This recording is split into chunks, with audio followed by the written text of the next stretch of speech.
ಸರ್ಕಾರ ರಚನೆಗೆ ಎರಡನೇ ಬಾರಿಗೆ ಹಕ್ಕು ಮಂಡಿಸಿದ್ದಾರೆ ವಿಜಯ್. ರಾಜ್ಯಪಾಲರನ್ನ ಭೇಟಿಯಾಗಿದ್ದಾರೆ ವಿಜಯ್.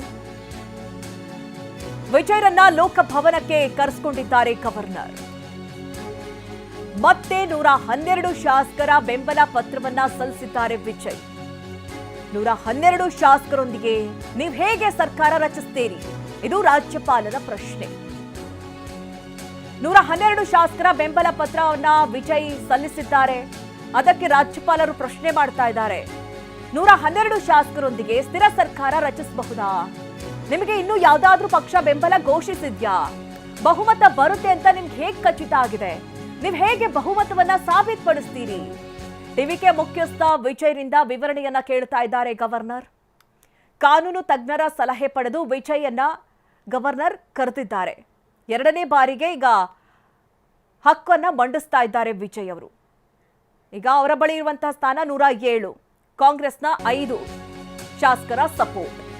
ಮೊದಲು ಬಹುಮತ ಸಾಬೀತುಪಡಿಸಿ 118 ಶಾಸಕರ ಸಹಿಯೊಂದಿಗೆ ಬನ್ನಿ. ವಿಜಯ್ಗೆ ರಾಜ್ಯಪಾಲರ ಸೂಚನೆ ಇದು. ಪ್ರಮಾಣ ವಚನಕ್ಕೂ ಮುನ್ನ ಬಹುಮತ ಸಾಬೀತುಪಡಿಸಿ ಅಂತ ರಾಜ್ಯಪಾಲರು ಹೇಳ್ತಾ ಇದ್ದಾರೆ.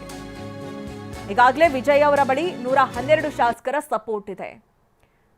112 ಶಾಸಕರ ಸಪೋರ್ಟ್ನೊಂದಿಗೆ ಈಗ ಹಕ್ಕು ಮಂಡನೆ ಮಾಡೋದಕ್ಕೆ ಮುಂದಾಗಿದ್ರು. ಆ ಸಂದರ್ಭ ಈಗ ಒಂದಷ್ಟು ವಿವರಣೆ ಕೇಳಿದಂತಹ ಗವರ್ನರ್ ಬಹುಮತ ಸಾಬೀತುಪಡಿಸಿ 118 ಶಾಸಕರ ಸಹಿಯೊಂದಿಗೆ ಬನ್ನಿ ಅಂತ ಹೇಳಿ ಸೂಚನೆ ಕೊಟ್ಟಿದ್ದಾರೆ ಅನ್ನೋದು ಗೊತ್ತಾಗ್ತಾ ಇದೆ.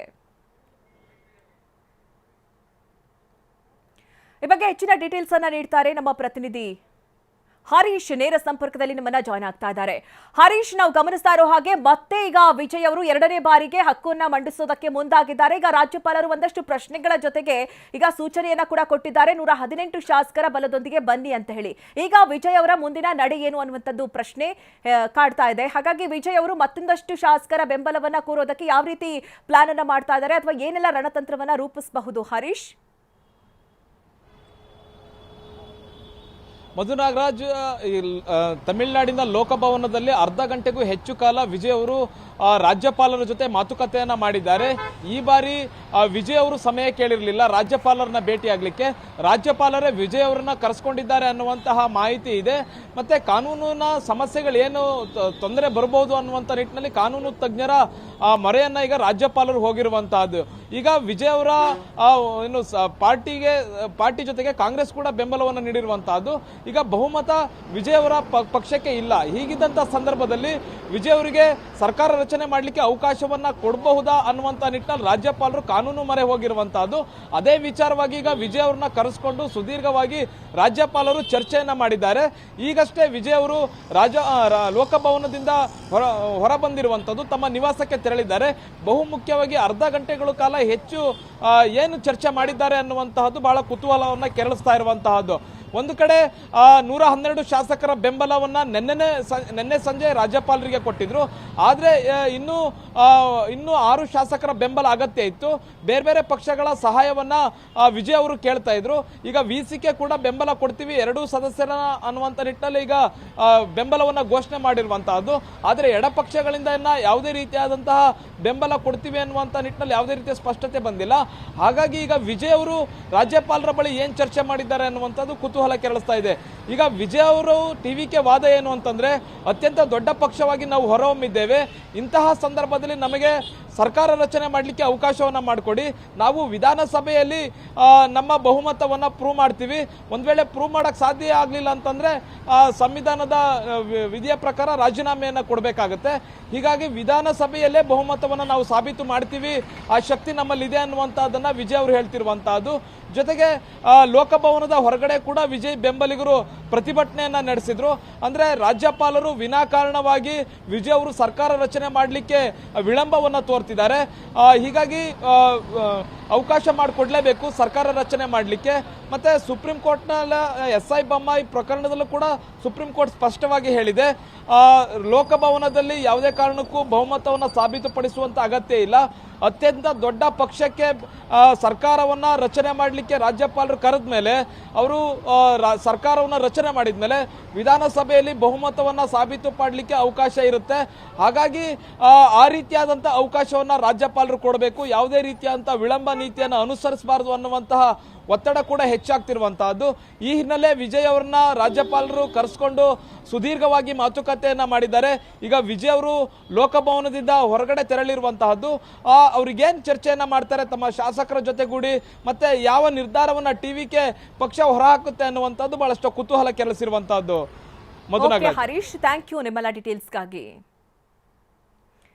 ಈಗಾಗಲೇ ವಿಜಯ್ ಅವರು 112 ಶಾಸಕರ ಬಹುಮತದೊಂದಿಗೆ ಗವರ್ನರ್ ಅವರನ್ನ ಭೇಟಿಯಾಗಿದ್ರು. ಸ್ವತಃ ಗವರ್ನರ್ ಅವರೇ ಕರೆಸ್ಕೊಂಡಿದ್ರು ಅನ್ನುವಂತಹ ಮಾಹಿತಿ ಗೊತ್ತಾಗ್ತಾ ಇದೆ. ಆದರೆ ಅವರು ಬಹುಮತವನ್ನ ಸಾಬೀತುಪಡಿಸಿ ಅನ್ನುವಂತಹ ಮಾತನ್ನ ಹೇಳ್ತಾ ಇದ್ದಾರೆ. ಹಾಗಾಗಿ ಈಗ ಟಿವಿಕೆ ಮುಖ್ಯಸ್ಥ ವಿಜಯ್ ಅವರ ಮುಂದಿನ ನಡೆ ಏನು ಅನ್ನುವಂಥದ್ದು ಬಹಳ ಕ್ಯೂರಿಯಾಸಿಟಿಗೆ ಕಾರಣ ಆಗ್ತಾ ಇದೆ. ಈಗ ಸದ್ಯ ಅವರ ಬಳಿ 112 ಶಾಸಕರ ಬಲ ಅಂತೂ ಇದೆ. ಇನ್ನೂ 6 ಶಾಸಕರನ್ನ ಒಗ್ಗೂಡಿಸಬೇಕಾದಂತಹ ಪರಿಸ್ಥಿತಿ ಇದೆ. ಒಂದ್ ಕಡೆ ಟಿವಿಕೆ ಕಾರ್ಯಕರ್ತರು ಪ್ರತಿಭಟನೆಯನ್ನ ನಡೆಸ್ತಾ ಇದ್ದಾರೆ, ಒಂದ್ ಕಡೆ ರಾಜ್ಯಪಾಲರ ವಿರುದ್ಧವಾಗಿ ಆಕ್ರೋಶವನ್ನ ಹೊರಹಾಕ್ತಾ ಇದ್ದಾರೆ. ಯಾಕಂದ್ರೆ ವಿಳಂಬ ನೀತಿಯನ್ನ ಅನುಸರಿಸ್ತಾ ಇದ್ದಾರೆ. ಮೊದಲನೇದಾಗಿ ಅವರಿಗೆ ಸರ್ಕಾರ ರಚಿಸೋದಕ್ಕೆ ಅವಕಾಶವನ್ನ ಮಾಡಿಕೊಡಿ, ಅವರು ವಿಧಾನಸಭೆಯಲ್ಲಿ ಬಹುಮತವನ್ನ ಸಾಬೀತುಪಡಿಸ್ತಾರೆ ಅನ್ನುವಂತಹ ಮಾತುಗಳನ್ನ ಹೇಳ್ತಾ ಇದ್ದಾರೆ. ಆದ್ರೆ ರಾಜ್ಯಪಾಲರು ಇದಕ್ಕೆ ಅವಕಾಶವನ್ನ ಮಾಡಿಕೊಡ್ತಾ ಇಲ್ಲ. ರಾಜ್ಯಪಾಲರು ಈಗಾಗಲೇ ಸೂಚನೆಯನ್ನ ಕೊಟ್ಟಿದ್ದಾರೆ. 118 ಶಾಸಕರ ಬಲದೊಂದಿಗೆ ಅವರ ಶಾಸಕರ ಅಂದ್ರೆ 118 ಶಾಸಕರ ಸಹಿಯೊಂದಿಗೆ ಬನ್ನಿ ಅನ್ನುವಂತಹ ಮಾತನ್ನ ಹೇಳಿದ್ದಾರೆ.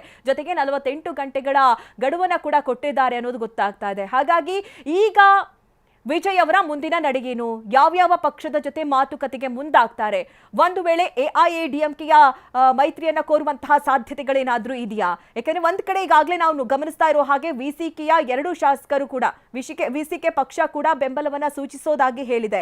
ಜೊತೆಗೆ ಎಡಪಕ್ಷಗಳು ಮಾತನಾಡ್ತಾ ಇರೋದನ್ನ ಕೂಡ ನಾವು ಗಮನಿಸಿದ್ವಿ. ಎಡಪಕ್ಷಗಳು ಹೇಳ್ತಾ ಇರೋದು ರಾಜ್ಯಪಾಲರು ಅವಕಾಶವನ್ನ ಮಾಡಿಕೊಡಬೇಕು ವಿಜಯ್ ಅವರಿಗೆ ಸರ್ಕಾರ ರಚನೆ ಮಾಡೋದಕ್ಕೆ, ಅದಾದ ನಂತರದಲ್ಲಿ ಅವರು ವಿಧಾನಸಭೆಯಲ್ಲಿ ಬಹುಮತವನ್ನ ಸಾಬೀತುಪಡಿಸ್ತಾರೆ ಅಂತ. ಹಾಗಾಗಿ ಈಗ ಎಡಪಕ್ಷಗಳೇನಾದ್ರೂ ಒಲವು ತೋರ್ತಾ ಇದೆಯಾ ಟಿವಿಕೆ ಜೊತೆ ಸೇರೋದಕ್ಕೆ ಅನ್ನುವಂತಹ ಒಂದಷ್ಟು ಪ್ರಶ್ನೆಗಳಿದೆ. ಜೊತೆಗೆ ಎಐಎಡಿಎಂಕೆಯ ಕೆಲ ಶಾಸಕರು ಕೂಡ ಒಲವನ್ನ ವ್ಯಕ್ತಪಡಿಸ್ತಾ ಇದ್ದಾರೆ ಅನ್ನೋದು ಗೊತ್ತಾಗ್ತಾ ಇದೆ. ಹೀಗಾಗಿ ಎಲ್ಲಿ ಕುದುರೆ ವ್ಯಾಪಾರ ನಡೆಯುತ್ತೋ ಅಂತ ಹೇಳಿ ಅವರನ್ನ ರೆಸಾರ್ಟ್ಗೆ ಕಳಿಸುವಂತಹ ಒಂದಷ್ಟು ಪ್ರಕ್ರಿಯೆ ಕೂಡ ನಡೀತಾ ಇದೆ. ಅದರ ಜೊತೆಗೆ ಪಳನಿಸ್ವಾಮಿ ಅವರು ಕೂಡ ಇವತ್ತು ರಾಜ್ಯಪಾಲರನ್ನ ಭೇಟಿ ಆಗ್ತಾರೆ ಅನ್ನುವಂತಹ ಮಾತುಗಳು ಕೂಡ ಕೇಳಿ ಬರ್ತಾ ಇದೆ.